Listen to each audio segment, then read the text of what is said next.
So there's many wild claims people throw out about how to boost your metabolism, take these products, do these wild things. I'm here to tell you today what you can actually do to boost your metabolism, and I promise you it's not some sort of Dr. Oz secret ancient tree root extract that's never been heard of before. We're talking real things you can do.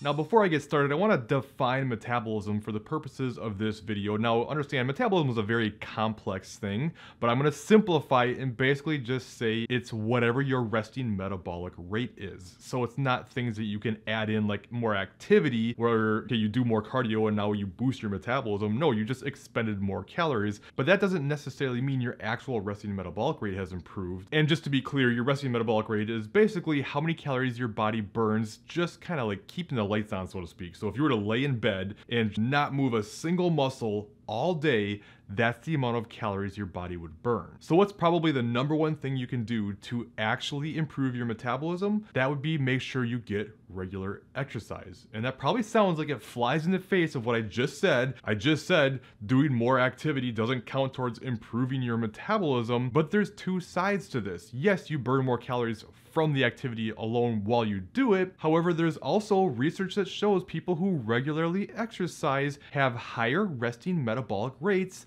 than those who are sedentary. And I actually have one study that was done in females and one study that was done in males. In both of these, they compared sedentary versus people who regularly aerobically trained and people who regularly resistance trained. And in the female study, those who did any form of exercise, whether it was resistance train or aerobic exercise, had about a 7% higher resting metabolic rate than those who were sedentary. Now, when it came to the males, the group that did the aerobic training, again, had about a 7% faster resting metabolic rate than those who were sedentary. However, the group that did the resistance training had about a 15% higher resting metabolic rate than those who were sedentary. Now, I'll be honest, this came as a little bit of a surprise to me, at least with the female side of things, and it being relatively similar between aerobically and resistance training, because one of the things that is the best way to help actually improve your metabolism is to build more muscle. Muscle is very metabolically demanding, and if you have more muscle, you're gonna burn more calories at rest. Now, it may not be like people have tried to spout off in the past,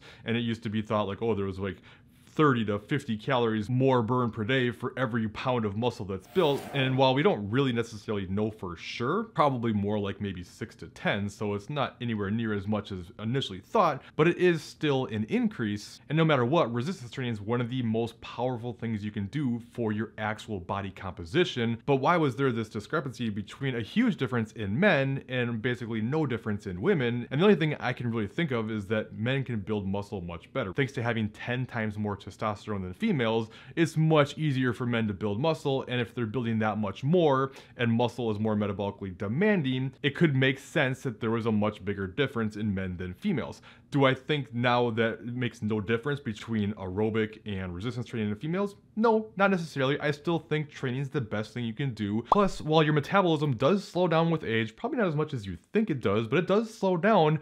Research has shown that almost all the slowdowns you see in metabolism with age comes from loss of lean body mass. So if that's the case, how do you prevent this from happening?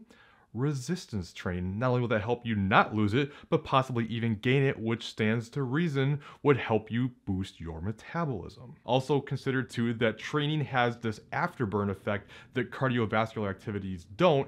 What that is basically, yeah, your body burns calories while you're doing the exercise, and typically cardiovascular activity burns a bit more calories in resistance training. However, in cardio, once you're done with the activity and your heart rate comes back down to normal, now you no longer are burning additional calories. Whereas with resistance training, as your body is recovering from this activity, your body burns more calories even at rest for even up to 24 to 48 hours post training. So you burn more calories all the time, even if it's not necessarily in your actual resting metabolic rate. All right, another huge factor in making sure you can get your metabolism at as good a place as possible is to make sure you're not constantly dieting. If you're dieting on and off all the time and always going back into a calorie deficit, your body is going to guard against this. This is basically its self-defense mechanism against starvation. If you're always going to low calories, especially extreme amounts, your body is going to think there's a lack of energy supply, which is basically food, and it makes some alterations to your hormones and your metabolic rate to slow down so it can conserve the energy that you do give it. And while of course, if you're trying to lose body fat, you're going to have to reduce calories, but there's a huge difference between shorter, specific phases of getting it done and staying with it versus extreme amounts, yo-yo dieting. And research does show the more extreme of method you take, you can see some pretty drastic slowdowns in things like your metabolic rate. So while it can seem counterintuitive, if you're struggling with fat loss goals, especially if you've been doing this for years on end, the best thing you can do is to stop dieting, go through something that's called a reverse diet where you gradually increase your calories, because if you eat more, your metabolic rate is going to increase. And the reason we do the reverse with the gradual approach is so you can help minimize, now I said minimize fat gain, not gain any fat at all, but it helps minimize it so you can keep yourself in a decent spot, allow your body to improve its metabolism and get into a better spot so down the road you can successfully cut and get the results you're after.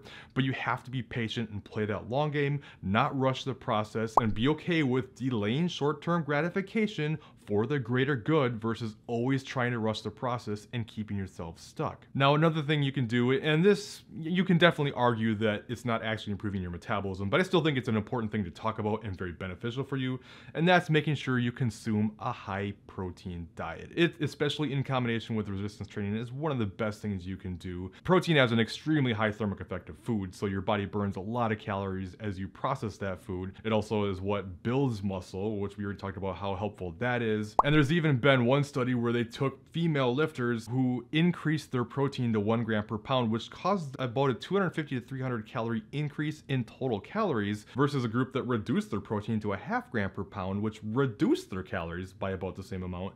And the group that ate more protein and more calories saw more fat loss than the group that reduced their protein and reduced their calories. So it's not just about calories, and protein is extremely helpful. Now, if you feel like you need a reverse diet and you're wondering, well, how long do I need to do this to make sure my metabolism is back in a good spot? Well, to get the answer to that question, check out this top video next. And regardless of your circumstances, I will be able to give you these answers so you know. Otherwise, I think you'll like this bottom video instead. And I'll see you in one of those other videos.